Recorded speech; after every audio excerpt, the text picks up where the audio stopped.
కూడా దాడి చేసినటువంటి సందర్భాలను మనం చూసాం. ఏ రకంగా నిన్న మనం ఉమ్మడి విశాఖపట్నం జిల్లా చోడవరం నియోజకవర్గంలో ఒక శిలాఫలకాన్ని సహజంగా ప్రభుత్వంలో ఉన్నటువంటి ప్రజాప్రతినిధులు ఆ ప్రభుత్వానికి సంబంధించినటువంటి నిర్ణయాల్లో భాగంగా నిర్మించినటువంటి భవనాలకు సంబంధించినటువంటి శిలాఫలకాలని పూర్తిగా ధ్వంసం చేసి ఇక్కడే కాదు అనేక ప్రాంతాల్లో రాష్ట్ర వ్యాప్తంగా చేస్తున్నటువంటి ఈ చర్యలను మనం చూస్తూ ఉన్నాం. ఈరోజు ఉదయం తెల్లవారుజామున 5 గంటలకి తాడేపల్లిలో వైఎస్ఆర్ కాంగ్రెస్ పార్టీ కేంద్ర కార్యాలయానికి సంబంధించినటువంటి నిర్మాణాన్ని 8 సంవత్సరాలు ఈ రాష్ట్రంలో ప్రతిపక్ష పార్టీగా, గడిచినటువంటి 5 సంవత్సరాలు అధికార పార్టీగా, దాదాపు 13 సంవత్సరాలు చరిత్ర కలిగినటువంటి వైఎస్ఆర్ కాంగ్రెస్ పార్టీకి చెందినటువంటి కార్యాలయాన్ని ఏ రకంగా పూర్తిగా నేలమట్టం చేశారో అనేటువంటిది ఈరోజు తెల్లవారుజామున మనం చూసాం. మీరు కూడా మీ దృష్టి కూడా అదంతా కూడా వచ్చింది. దాని మీద కోర్టుకు వెళ్ళి కోర్టులో ఇంకా ప్రొసీడింగ్స్ జరుగుతుండగానే హై హ్యాండెడ్గా ఏ రకంగా కార్యాలయాన్ని పూర్తిగా 2 అంతస్తులు నిర్మించినటువంటి కార్యాలయాన్ని ఏ రకంగా నేలమట్టం చేశారు అన్నటువంటిది చూసాం. ఈరోజు రాష్ట్రంలో అంబేద్కర్ గారి రాజ్యాంగాన్ని పూర్తిగా పక్కన పెట్టి తెలుగుదేశం పార్టీ తాలూకా రెడ్ బుక్ రాజ్యాంగం నడుస్తూ ఉంది. వారు ఏదైతే ముందు నుంచి వారు ఎన్నికల ప్రచారంలో చెప్పారో, వారు అధికారంలోకి రాకమునుపు చెప్పారో, వారు చెప్పినటువంటి ఆ రెడ్ బుక్ రాజ్యాంగాన్ని ఈరోజు రాష్ట్రంలో అమలు చేస్తున్నటువంటి సందర్భాలు మనం చూస్తూ ఉన్నాం. ఇంకా పైపెచ్చు ఈరోజు అసెంబ్లీలో నీతులు మాట్లాడుతూ ఉన్నారు. సరే, మేమైతే మా నాయకుడు జగన్మోహన్ రెడ్డి గారు మొన్న సమావేశం పెట్టినప్పుడు చాలా క్లియర్గా కేటగారికల్గా చెప్పారు. 6 నెలల పాటు వారికి హనీమూన్ పీరియడ్ అనేటువంటిది నడుస్తూ ఉంది. సహజంగా ఒక అధికారంలోకి వచ్చినటువంటి రాజకీయ పార్టీకి, అధికారంలోకి వచ్చినటువంటి ఆ పార్టీకి సమయం ఇవ్వాల్సినటువంటి అవసరం ఉంది. వారు ఇచ్చినటువంటి హామీలు అమలు చేయడానికి మనం సమయం ఇవ్వాలి. వారు తీసుకునేటువంటి నిర్ణయాలకు మనం సమయం ఇవ్వాలి. ఇప్పుడు మనం మాట్లాడాల్సినటువంటి పని లేదు. 6 నెలల తర్వాత వారు తీసుకున్నటువంటి నిర్ణయాలన్నీ చూసిన తర్వాత అప్పుడు మనం స్పందిద్దాం అనేటువంటి మాట జగన్మోహన్ రెడ్డి గారు మొన్న సమావేశంలో చెప్పారు. దానికి కూడా వారు సమయం ఇవ్వట్లేదు. అధికారం వచ్చి కేవలం ఇంకా 20 రోజులు పూర్తవకముందే ఈ రకమైనటువంటి పరిస్థితులు రాష్ట్రంలో ఉన్నాయి. సరే, మేము తీసుకున్నటువంటి నిర్ణయాలు లేకపోతే ఇంకోటో ఇతర కారణాల చేత ఈరోజు మేము అధికారాన్ని కోల్పోయాం. మీకు అవకాశం ఇచ్చారు. మీకు ఇచ్చినటువంటి అవకాశాన్ని సద్వినియోగం చేసుకోవాలి. కన్స్ట్రక్టివ్గా రాష్ట్రాన్ని ముందుకు తీసుకెళ్లాలనేటువంటి ప్రయత్నం చేయాలి తప్ప ఈ రకమైనటువంటి నిర్ణయాలు ఒకవేళ నిజంగా మేము ఆ రోజు నిర్ణయం తీసుకొని ఉంటే ఈరోజు తెలుగుదేశం పార్టీకి ఉన్నటువంటి కేంద్ర కార్యాలయం మంగళగిరిలో అది వాగు పొరంబోక్ కింద ఉన్నటువంటి తెలుగుదేశం పార్టీ కేంద్ర కార్యాలయం మంగళగిరిలో ఉన్నటువంటిది పూర్తిగా ఉన్నటువంటి లాస్కి వ్యతిరేకంగా ఉన్నటువంటి నిర్మాణం. సో ప్రజాస్వామ్యంలో కొన్ని నిర్ణయాలు మనం ఆలోచన చేసి, సరే వారు కూడా తర్వాత కోర్టుకు వెళ్ళారు, కోర్టులో స్టే తెచ్చుకున్నారు, ఇతర కారణాలు బోల్డ్ అని ఉండొచ్చు. వారు కూడా గడిచినటువంటి వారి ప్రభుత్వంలో 2014 నుంచి 19 మధ్యలో అనేక ప్రభుత్వ స్థలాల్ని వారి తెలుగుదేశం పార్టీకి సంబంధించినటువంటి వాళ్ళ ఆఫీసుల కోసం వారు కేటాయింపులు చేసుకున్నటువంటి సందర్భాలు ఉన్నాయి. 2015 నుంచి కడప జిల్లాలో ఎకరం, శ్రీకాకుళంలో 2 ఎకరాలు, గుంటూరులో 3.5 ఎకరాలు, ఇప్పుడు ఏదైతే కేంద్ర కార్యాలయం ఉందో, విజయనగరంలో ఎకరం, గుంటూరులో ఒక 20 సెంట్లు, కృష్ణాలో 1 ఎకరం, ప్రకాశంలో 2 ఎకరాలు, చిత్తూరులో ఎకరం 20 సెంట్లు, శ్రీకాకుళంలో 30 సెంట్లు. ఇవన్నీ కూడా 2015 నుంచి 19 మధ్యలో తెలుగుదేశం పార్టీకి సంబంధించి వారి పార్టీ కార్యాలయాల కోసం కేటాయించుకున్నటువంటి స్థలాలు, వాటికి సంబంధించినటువంటి జీవోలు. సో వారే 2016లో ఒక జీవో ఇష్యూ చేశారు. రాష్ట్రంలో ఉన్నటువంటి రాజకీయ పార్టీలకి భూములు కేటాయించాలంటే ఏ రకమైనటువంటి నిర్ణయాలు తీసుకోవాలి, ఏం ప్రొసీజర్స్ ఫాలో అవ్వాలి అనేటువంటి దాని మీద వాళ్ళకు జీవో ఇష్యూ చేయడం జరిగింది 2016లో. దాన్ని బేస్ చేసుకొని మొన్న 2019 నుంచి 24 మధ్యలో రాష్ట్రంలో వివిధ జిల్లాల్లో వైఎస్ఆర్ కాంగ్రెస్ పార్టీ కార్యాలయాల నిర్మాణం కోసం అని చెప్పి ఆ రోజు ప్రభుత్వంగా కేబినెట్ నిర్ణయం తీసుకొని భూములు కేటాయించేటువంటి కార్యక్రమం చేసింది. అందులో భాగంగా విశాఖపట్నానికి కూడా ఈరోజు ఈ ఎండాడిలో ఈ 2 ఎకరాల భూమిని కూడా 33 సంవత్సరాల లీజుకి కేటాయించేటువంటి కార్యక్రమం చేశాం. 2022లో అలాట్మెంట్ అయినటువంటి కార్యాలయం స్థలం 2023 నాకు తెలిసి బహుశా ఫిబ్రవరి మార్చి నెలల్లో ఆ రోజు నిర్మాణాన్ని మొదలుపెట్టడం జరిగింది. 2023 ఫిబ్రవరిలోనే దీనికి సంబంధించి ప్లాన్ అప్రూవల్ కూడాకి అప్లై చేసేటువంటి కార్యక్రమం చేశాం. సో చేసిన తర్వాత నిన్న మొన్నటి నుంచి ఎవరో కంప్లైంట్ పెట్టారని, దీన్ని పర్మిషన్ లేకుండా నిర్మాణం చేస్తున్నారని చెప్పి లేనిపోయినటువంటి తప్పుడు వార్తల్ని ప్రొపగండా చేసేటువంటి కార్యక్రమం చేశారు. ఇది 2023లో అప్లై చేసినటువంటి దానికి బిల్డింగ్ నిర్మాణానికి సంబంధించి కూడా ప్లాన్ అప్రూవల్ కోసం 16 లక్షల రూపాయలు, 15,63,000 రూపాయలు ప్రభుత్వానికి కట్టినటువంటి డబ్బు ఇది.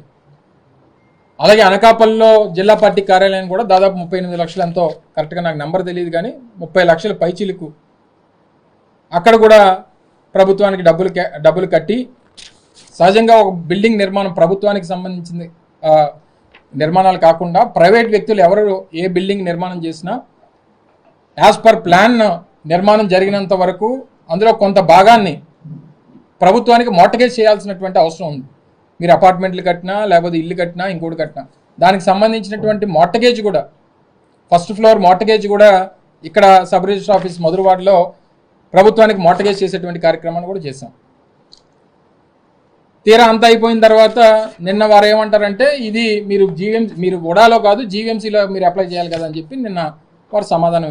ఈరోజు ఒక నోటీస్ కూడా మా కార్యాలయంలో ఎవరు లేరని చెప్పి ఉదయాన్నే వచ్చి వారు గోడకి నోటీస్ అంటించి వారు వెళ్ళిపోవడం జరిగింది. ప్రభుత్వానికి సంబంధించినటువంటి జీవీఎంసీ అధికారులు అందరూ కూడా ఎవరో టౌన్ ప్లానింగ్ అధికారులు వారు నోటీస్ని నిన్నటి డేట్తో ఉన్నటువంటి నోటీస్ని ఈరోజు ఉదయం వచ్చి అతికించి వారు వెళ్ళిపోయారు. దీనికి సంబంధించి మీరు కట్టినటువంటి నిర్మాణానికి మీరు విఎంఆర్డీఏలో ప్లాన్ అప్రూవల్కి అప్లై చేశారు, కానీ మీది జీవీఎంసీ లిమిట్స్లో ఉండడం వల్ల మీరు జీవీఎంసీకి అప్లై చేయాలి. సో జీవీఎంసీ పర్మిషన్ ఇవ్వకుండా మీరు నిర్మాణం చేశారు కాబట్టి వారం రోజుల్లోపు దీనికి సమాధానం ఇవ్వాల్సిందిగా కోరుతున్నామని చెప్పి వారు ఒక నోటీస్ని గోడకు అతికించి వెళ్ళిపోయారు. దాన్ని అక్కడి నుంచి తొలగించి మేము భద్రపరుచుకునేటువంటి కార్యక్రమం చేశాం. ఎందుకంటే సమాధానం ఇవ్వాలి కాబట్టి. సహజంగా జీవీఎంసీ లిమిట్స్లో కానీ జీవీఎంసీ లిమిట్స్లో ఎప్పుడన్నా భూ కేటాయింపులు కానీ మనకు భూమి కానీ ఉంటే గజాల్లో దాన్ని స్క్వేర్ యార్డ్స్లో గజాల్లో అది కన్వర్ట్ అయి ఉంటే డైరెక్ట్గా నేరుగా మనం జీవీఎంసీకి అప్లై చేసుకుంటాం. నాకు ఉన్నటువంటి అవగాహన మేరకు, ప్రభుత్వంలో పనిచేశాను కాబట్టి, ప్రభుత్వంలో మంత్రిగా ఉన్నాను కాబట్టి నాకు ఉన్నటువంటి అవగాహన మేరకు జీవీఎంసీ లిమిట్స్లో సహజంగా ఏదైనా గజాల్లో మీకు భూమి ఉంటే మీరు నేరుగా జీవీఎంసీకి వెళ్ళి అప్లై చేసుకునేటువంటి పద్ధతి ఉంటుంది నాకు తెలిసి. కానీ ఎకరాల్లో కన్వర్షన్ జరగకుండా ఎకరాల్లో ఉన్నప్పుడు అది నేరుగా మనం విఎంఆర్డీఏకి కన్వర్షన్ పెట్టుకుంటాం. కన్వర్షన్ పెట్టుకుని దాని నుంచి ప్లాన్ అప్రూవల్ కావాల్సినప్పుడు సహజంగా విఎంఆర్డీఏ నుంచే లేఅవుట్ కానీ లేకపోతే బిల్డింగ్కి సంబంధించి కానీ ఏదైనా ఉన్నప్పుడు విఎంఆర్డీఏ నుంచి జీవీఎంసీకి వెళ్ళి జీవీఎంసీ నుంచి ప్లాన్ అప్రూవల్ అయ్యి రావాలి.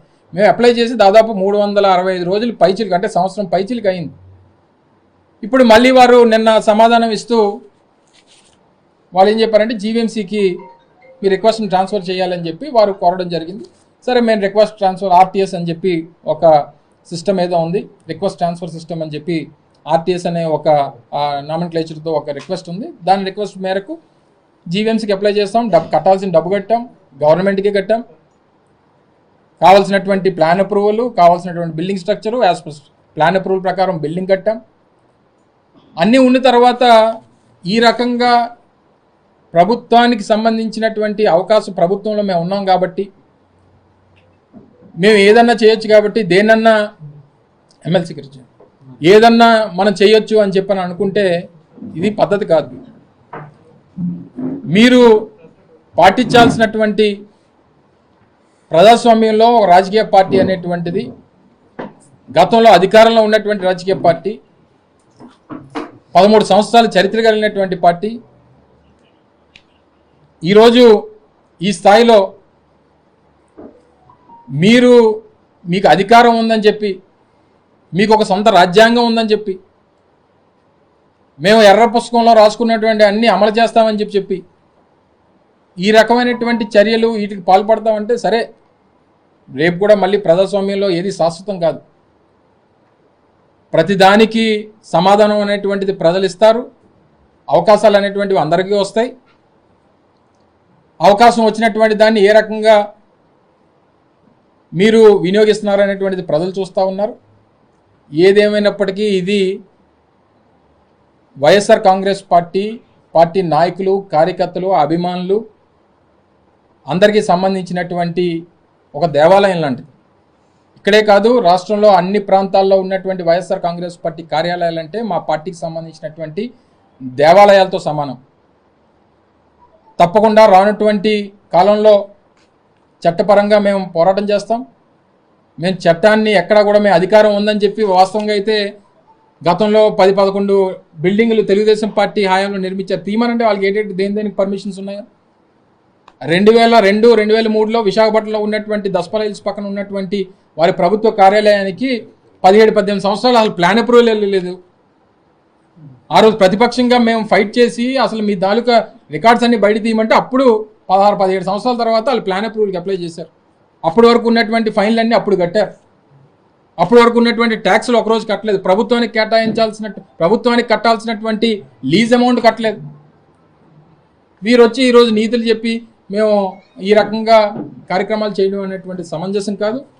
ఏదేమైనప్పటికీ మేము చట్టపరంగా మాకున్నటువంటి రైట్స్ని మేము ప్రొటెక్ట్ చేసుకుంటూ, మా దేవాలయాలని మేము ప్రొటెక్ట్ చేసుకుంటాం. మా ప్రభుత్వం నుంచి కేటాయింపబడినటువంటి వైఎస్ఆర్ కాంగ్రెస్ పార్టీ కార్యాలయాలు రాష్ట్ర వ్యాప్తంగా ఎక్కడెక్కడైతే కేటాయించామో, ఎక్కడైతే నిర్మాణాలు చేశామో, సరే ఇప్పటికే వారు హై హ్యాండెడ్గా ఈరోజు బుల్డోజర్ల ప్రభుత్వం మొదటి నుంచి అధికారంలోకి వచ్చినటువంటి రోజు నుంచి గడిచినటువంటి 20 రోజులుగా ఏ రకమైనటువంటి విధ్వంసకాండ. నిన్ననే మా కార్పొరేటర్ గారు కొండబాబు గారు, మన 4వ వార్డు 4వ డివిజన్ కార్పొరేటర్ గారు, 4వ డివిజన్ కదా, రాత్రి ఆయన ఇంటి మీద రాళ్ళు రువ్వారు. ఇల్లు అద్దాలన్నీ పగలగొట్టారు. ఈ రకమైనటువంటి కార్యక్రమాలు రాష్ట్ర వ్యాప్తంగా అన్ని ప్రాంతాల్లో జరుగుతూ ఉన్నాయి. సరే, ఇప్పుడు ప్రభుత్వ ఆస్తులు అయిపోయినాయి, వ్యక్తిగతంగా నాయకులు అయిపోయినారు. ఈరోజు మా పార్టీకి సంబంధించినటువంటి పార్టీ కార్యాలయాల మీదకి వచ్చారు. ఏదేమైనప్పటికీ ప్రభుత్వంలో ఉన్నటువంటి అధికారులు, మీకు తెలుసు ఏం జరిగిందో, ఏం జరుగుతుందో. ఏదేమైనప్పటికీ మేము రూల్స్ ప్రకారం వెళ్ళాం. సరే, ఏదన్నా డీవియేషన్స్ ఉన్నాయి, మీరు ఇది కాదు ఈ రకంగా వెళ్ళాలన్నప్పుడు మీరు డైరెక్షన్ ఇవ్వాలి. మీరు ఈ రోజు వరకు చెప్పకుండా నిన్నటికి నిన్న వచ్చి మీరు ఇక్కడ కాదు అక్కడికి వెళ్ళండి అని చెప్పి, సరే వెళ్తాం, టైం ఇవ్వాలి కదా. డబ్బులు కట్టాం, మార్టగేజ్ చేసాం, బిల్డింగ్ మార్టగేజ్ చేసాం, అన్ని ప్రొసీజర్ ప్రకారం ప్రభుత్వానికి కట్టాల్సినటువంటి ఫీజులు కట్టాం, వేకెంట్ ల్యాండ్ ట్యాక్స్లు కట్టాం, కరెంటు బిల్లులు. గతంలో మా జిల్లా పార్టీ అధ్యక్షుడిగా ఇప్పుడు శాసనసభ్యుడిగా ఉన్నటువంటి పంచకర్ల రమేష్ బాబు గారు, ఆయన మా జిల్లా పార్టీ అధ్యక్షుడిగా ఉన్నప్పుడు కట్టినటువంటి కరెంటు బిల్లు ఆయన పేరు మీద ఇచ్చారు. అప్పుడు దానికి సంబంధించినట్టు కట్టినటువంటి బిల్లులు, వేకెంట్ ల్యాండ్ ట్యాక్సులు, ప్రొసీజర్ ప్రకారం అన్నీ చేసిన తర్వాత కూడా, అంటే పద్ధతి ప్రకారం ఏదైనా చేస్తే ఉండడానికి లేదు అనేటువంటిది మీ అభిప్రాయం అయితే చెప్పమనండి. వీటిని దయచేసి ప్రజలందరూ కూడా గమనించాలండి. జరుగుతున్నటువంటి ప్రక్రియలు, చేస్తున్నటువంటి దౌర్జన్యాలు, దాడుల్ని ప్రజలందరూ కూడా గమనించాల్సిందిగా, మీరు తీసుకున్నటువంటి నిర్ణయాన్ని ఒకసారి ఆలోచించాల్సిందిగా మీ ద్వారా మరొకసారి అందరికీ తెలియజేసుకుంటూ, మాకు ఇచ్చినటువంటి నోటీస్ని చట్ట ప్రకారం మేము ఫైట్ చేసుకుంటాం, ప్రొటెక్ట్ చేసుకుంటాం. ఏది కూడా డీవియేషన్తో ఏది చేయలేదనేటువంటిది మరొకసారి మీ ద్వారా ప్రజలకు తెలియజేస్తా ఉన్నాం. సో దయచేసి ఇవన్నీ ఇప్పటికన్నా మీరు చెప్పేటువంటి నీతులు సూక్తులు ఇందాక మేము అసెంబ్లీలో చూసాం, అవి దానికే పరిమితం కాకుండా మీరు మంచిగా పరిపాలన చేయాలని చెప్పి మేము కూడా ఆశిస్తూ ఉన్నాం. మీరు చేయనటువంటి రోజున డెఫినెట్గా ప్రజల పక్షాన పోరాటం వైఎస్ఆర్ కాంగ్రెస్ పార్టీ చేస్తుంది. ఆ అవకాశం డెఫినెట్గా మీరు మాకు ఇస్తారు. రానున్నటువంటి కాలంలో వైఎస్ఆర్ కాంగ్రెస్ పార్టీ కార్యాలయాలకు కానీ, వైఎస్ఆర్ కాంగ్రెస్ పార్టీ నాయకుల జోలికి కానీ, వైఎస్ఆర్ కాంగ్రెస్ పార్టీ కార్యకర్తల జోలికి కానీ ఎవరు వచ్చినా సరే వారికి అండగా పార్టీ నిలబడుతుంది, మీ పక్షాన్ని నిలబడుతుంది, అన్ని రకాలుగా పోరాటం చేస్తుంది, మీ ముందు నాయకత్వం నిలబడి మీకు అండగా నిలబడుతుంది అన్నటువంటి విషయాన్ని మరొకసారి ఈ సందర్భంగా మీ ద్వారా ప్రజలకి, మా పార్టీ నాయకులకి, కార్యకర్తలకి, అభిమానులకి తెలియజేస్తాం. Thank you.